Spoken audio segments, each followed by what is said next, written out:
c'est qui? Bolloré, c'est quoi? Je vous pose une question. Qui Vincent Bolloré nomme-t-il quand il prend possession d'ITélé, qu'il renomme ensuite CNews? Qui Vincent Bolloré nomme-t-il comme chef de la rédaction de sa nouvelle télé, sa première chaîne de télé? Il nomme un monsieur qui s'appelle Guillaume Zeller, qu'on va voir derrière nous à l'écran.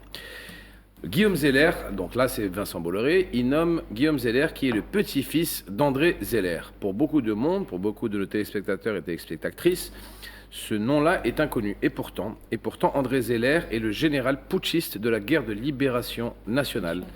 Il a fait partie des 4 généraux français responsables de la tentative de coup d'État fomenté à Alger en 1961 contre De Gaulle. Il sera condamné à 15 ans de détention criminelle pour haute trahison, mais comme par magie, gracié seulement 5 années plus tard. Vous pourriez me dire, messieurs et madame Nouhed, que le petit-fils n'est pas obligatoirement dans la lignée idéologique de son grand-père. Que nini? Eh bien si, précisément, je dirais même plus, l'élève a dépassé le maître. Les mêmes idéaux, la même nostalgie de l'Algérie française, la même haine de tout ce qui est algérien. Il revendique, donc ce fameux Guillaume Zeller qui est chef de rédaction du groupe CNews, revendique le legs de son grand-père et écrit lui-même des articles sur le site d'extrême droite Boulevard Voltaire, qui appartient, ce site d'extrême droite, qui appartient, mesdames et messieurs... Robert Ménard. La boucle est bouclée. Entre racistes, on s'entend très très bien. Dans un de ses nombreux blogs anti-algériens, Guillaume Zeller a même eu le culot, accrochez-vous bien, de demander officiellement la réhabilitation de Ossares. Ossares, vous vous rappelez tous de lui, de toute façon on ne peut pas l'oublier avec sa tête.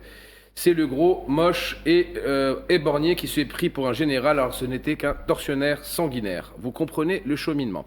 Donc, si on fait un petit récapitulatif, Bolloré, ITélé, CNews, Guillaume Zeller, petit-fils de André Zeller, général putschiste, on arrive à Robert Ménard, et ensuite on va sur, évidemment, notre cher Ossares. On va continuer, parce que plus c'est Bolloré, plus ça sent pas bon. On va continuer. Qu'est-ce qu'a fait Bolloré ensuite? Il a intégré la Banque Rivaux quand il était jeune stagiaire. Qui connaît la Banque Rivaux? La Banque Rivaux, tout le monde ne connaît pas non plus, c'est la banque du RPR, devenue UMP ensuite de Nicolas Sarkozy. C'est elle qui finança le gaullisme durant la Seconde Guerre mondiale. Et, encore une fois, accrochez-vous bien, la Banque Rivaux, c'est elle qui a créé en 1942 les services spéciaux de la défense nationale sous l'occupation allemande, qui sont 2 ans après devenus la DGSE. Voilà, vous comprendrez ce qu'il faudra comprendre. On continue, on arrête? Non, on continue. Vincent Bolloré était stagiaire dans la Banque Rivaux dans ses jeunes années. Ensuite, qu'est-ce qu'il a fait, ce jeune Vincent Bolloré? Eh bien, il a racheté la Banque Rivaux et il l'a fait complètement fondre dans la galaxie Bolloré en 1997.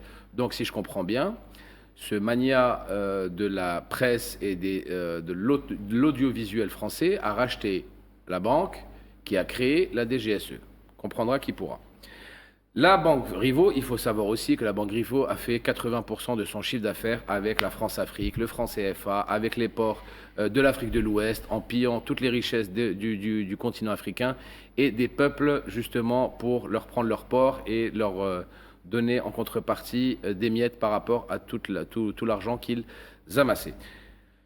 Pour finir, aujourd'hui, il a plusieurs titres de presse dans sa bannière et il s'attaque maintenant au cinéma. Le groupe Bolloré a investi massivement dans le cinéma français à travers la chaîne UGC Cinéma où il a pris des parts. Donc voilà, il continue dans sa lignée d'expansionnistes racistes et ce n'est pas fini, ce n'est que le début. Son venin. Voilà.